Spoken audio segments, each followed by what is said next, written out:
For the fall issue of FQ, we'll travel halfway around the world to exotic India. We'll venture into a whole new land filled with some strange and wonderful sights. For the team, it's a photographic adventure unlike any we've ever seen. All in a day's work when you seek film, fame, and fortune. Look at me.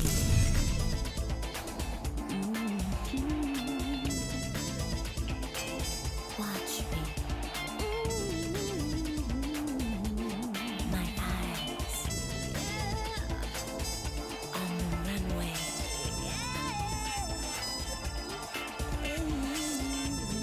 Watch me. Cover story.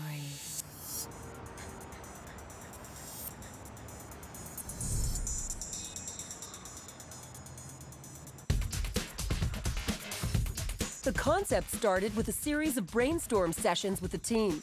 We were searching for a new destination. India and the Indian Tourism Commission were looking at raising the profile of India. If a tourist board offers you a trip and you've got 5 other things on the table, you're going to look pretty seriously at the trip. And they came to us and said, look, we can probably give you some assistance, take you into some places that otherwise you may not have been able to get into. We also knew that it would be perfect for the fashion story that we wanted to shoot, because we were talking about a season, fall, that was all about elegance and opulence and rich brocades and fabrics that had all these lush details. And all of that really just conjures up visions of India.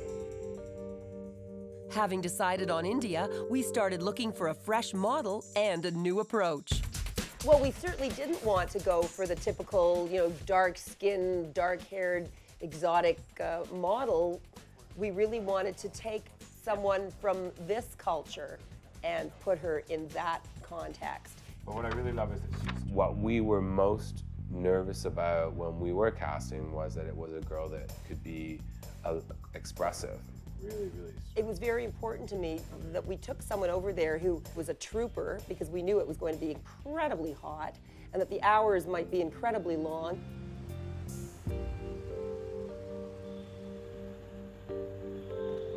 We looked at so many models. We're not afraid of unknown models. We're not afraid of any model if we think that they're suitable for the story. Well, I first met with the stylist, Haley, doing a creative shoot on the beach in Toronto. And we shot on the beach in the middle of the winter, basically, and she didn't complain once. We shot her in bathing suits. You're always thinking of me. Yes. Thank you. Oh, yeah. She had goosebumps all over her, and she did not complain at all. And I was like, this girl is tough. She is really good. The next thing I knew, my agency told me that I was to go over to FQ's office and meet with Bob. We really wanted to use her because we really liked that she really didn't fit in the landscape. We thought that no one would ever expect to see a flaming red-haired girl with very pale skin in the middle of India. She was the right girl for the job. Rather than take zero risk and choose someone who's done that 4 times, we take a little bit of calculated risk and take someone like Lisa, knowing that in fact will, maybe make a dream come true.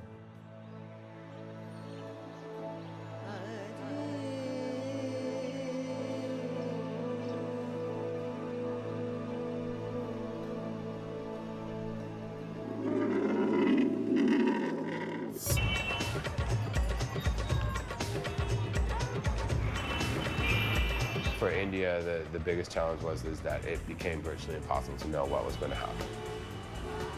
It's so far away and the culture is so different.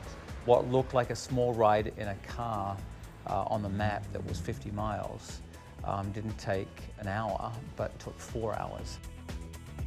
Logistically, it was complicated. When we were told, okay, we were going to move the team from this place to the next, and it sounds like a very easy thing if when you're thinking in normal terms, but then when you investigate it, find out that it's a 3-hour plane, a 7-hour car, and a 2-hour bus. to get to those places. We had to get out the maps and really map out and try to condense some of those spaces. Part of the mandate is always to find new stories to tell the reader. There's obviously a new fashion story every season, so every issue we look for a location where we can take someone on a journey. This is part of the mandate, to always tell a story in an interesting way.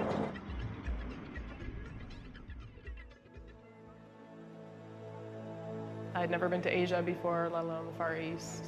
It was just like a completely different world. Totally wakes you up to, you know, things you take for granted. And I've done some stuff in Paris, but it's usually like studio work. Sometimes you shoot outside, but I mean, this is going to be more about the landscape than anything else I've done. It'll be very exotic.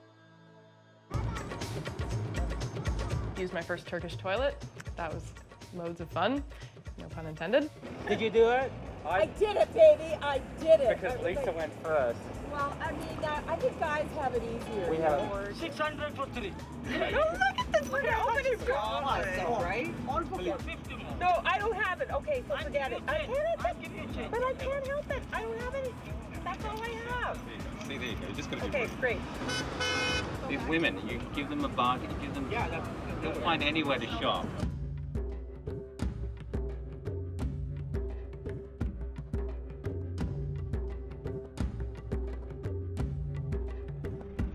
The biggest challenge we've got is that it's 41 degrees right now. Tomorrow they're saying 47.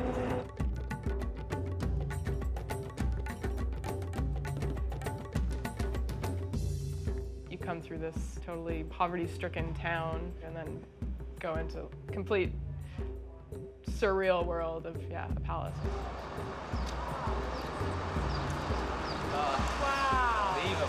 It feels like we've arrived at the Emerald City or something. Unbelievable. The history of Samod is about 400 years old. One of my ancestors was the 12th son of the ruler of Jaipur. And under us, we had the area of Samod, which was about 72 villages. Our first hotel we opened was the Samod Palace. It's a progression of courtyards. And a lot of areas been built in different times. That's why you see a mix of different architectures from different times.